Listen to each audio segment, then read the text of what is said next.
Now, when we were having all these people in our jail, and all of them foreign born, and I'll sit here and tell you, 99% of them were illegal immigrants.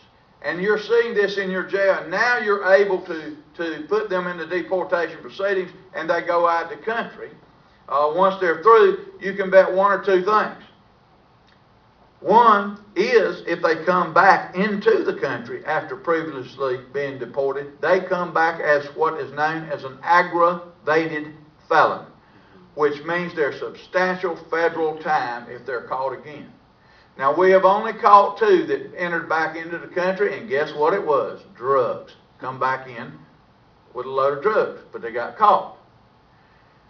Now, also, an added benefit that we did not realize, and like I say, the consulate in Raleigh said we had anywhere 25,000 30,000. This is in 2004, illegal immigrants in Alamance County.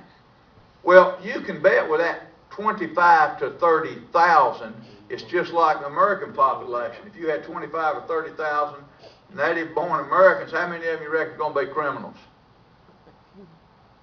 Secondly, if you were a criminal and you wanted to go unnoticed as long as you could, and you were a German or even a Hispanic, where would you go?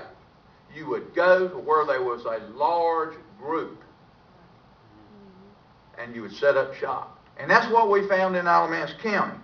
And it has been a staggering reality that we have obtained so much benefit from this program. And we see it every day.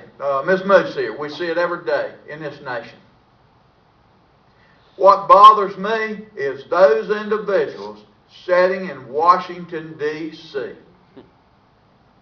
and I'm going to say it, and it's not politically correct, are in Washington for themselves and not for the American people. You're right there. That's right. Maybe they went there with good intentions, but you know what's full of good intentions, and I'm not going to say it, but it is. Now, not only did we see a crime rate reduction, but one of the biggest things that I fought for was the development of a gang unit for the Alamance County Sheriff's Department. We were having gang violence, and I wish I had brought some of the slides that I presented that night to our commissioners. Everybody, and this is just like America when it comes to the drug problem, everybody wanted to deny that our drug problem existed in this nation at the level it did. If it didn't hit home, it's not there. I don't see it. We don't have a problem.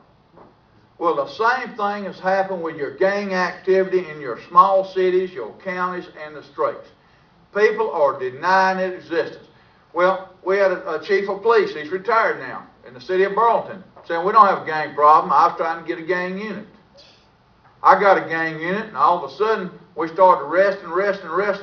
We've had shooting and murders and all this stuff, and all of a sudden we got a major gang problem now in Alamance County. Everybody wanted to deny it existed. And turning our head and putting our heads in the sand does not solve a problem.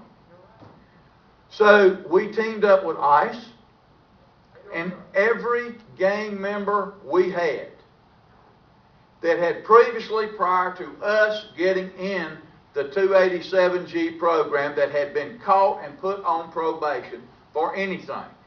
ICE come in, we started one morning at approximately 4:30 in a roundup. And I'm just telling you how it come down. Very first house that was hit, the gang members jumped on the federal and officers and my officers fighting. Of course, needless to say, they lost. But then later on that day, we had a barricade where they kidnapped and held hostage people so we couldn't get them. That morning, and before the day was over, 38 validated gang members were loaded on an immigration enforcement bus and left Alamance County. Guess what we experienced? A big decline in the gang activity, graffiti, robberies, home invasions, a big decline. Now, folks, that is what is supposed to happen in law enforcement. People need to understand that you need to be proactive. Another alarming thing, he was talking about some of the crimes, Jeff was, we had a situation in Alamance County where we found an employee of the county was illegal and had used a Social Security card of a dead man. I called the media, ate me alive, picking on this poor little old librarian. What they said. But what they didn't know was that librarian, and this is what burns me up about the state of North Carolina and Raleigh, North Carolina, and those people that sit there.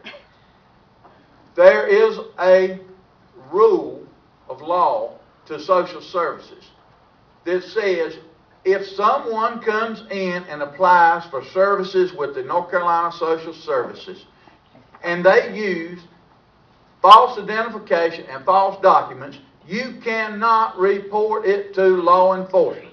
Folks, that is compounding a felony by the law of the state of North Carolina that I read, but that rule is in existence. And on this particular case, this lady who had come as a work as a librarian used a dead man's Social Security card. It was discovered, and the director of social services could not even report it to law enforcement. But we found out anyway, and she got charged. And I called heck from some of the news media. You're picking on this little librarian, but what was so bad is that little old librarian, when she could get benefits by being an illegal alien from social services, she did that. And when she could get benefits from the health department by being having a Social Security card, she did that. She had a child. And I want you to listen to this.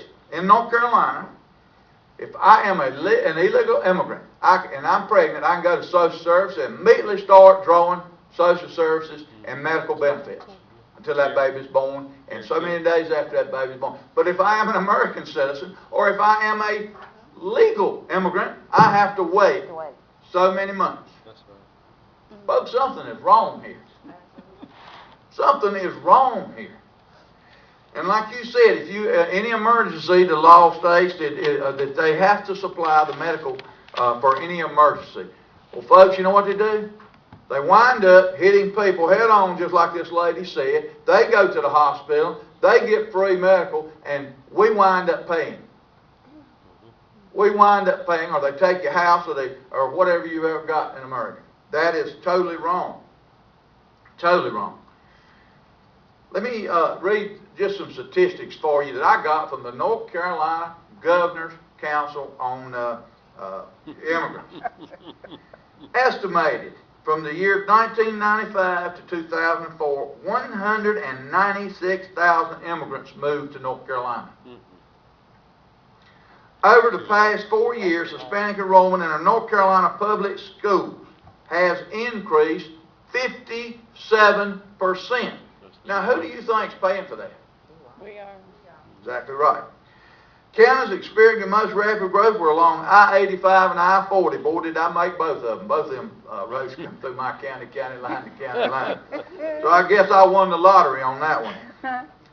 Alamance County saw the sixth largest increase. Studies show nearly 3/4 of all Hispanics in North Carolina were employed in three main industries. 42.2% in construction, 11.5% in wholesale and retail industry, and 10.7% in manufacturing. Between 1995 and 2005, Hispanics accounted for 35.1% of all North Carolina workforces. Thank you, sir. Think about it. We're talking about losing jobs now. Our taxpayer citizens losing jobs. And over 35.1% of all North Carolinians were Hispanic in the workforce. Cost to the citizens of North Carolina 2005 listed. K through 12 education. This is just remember. $467 million. Health services, $299 million. Corrections or jail, $51 million. And this does not account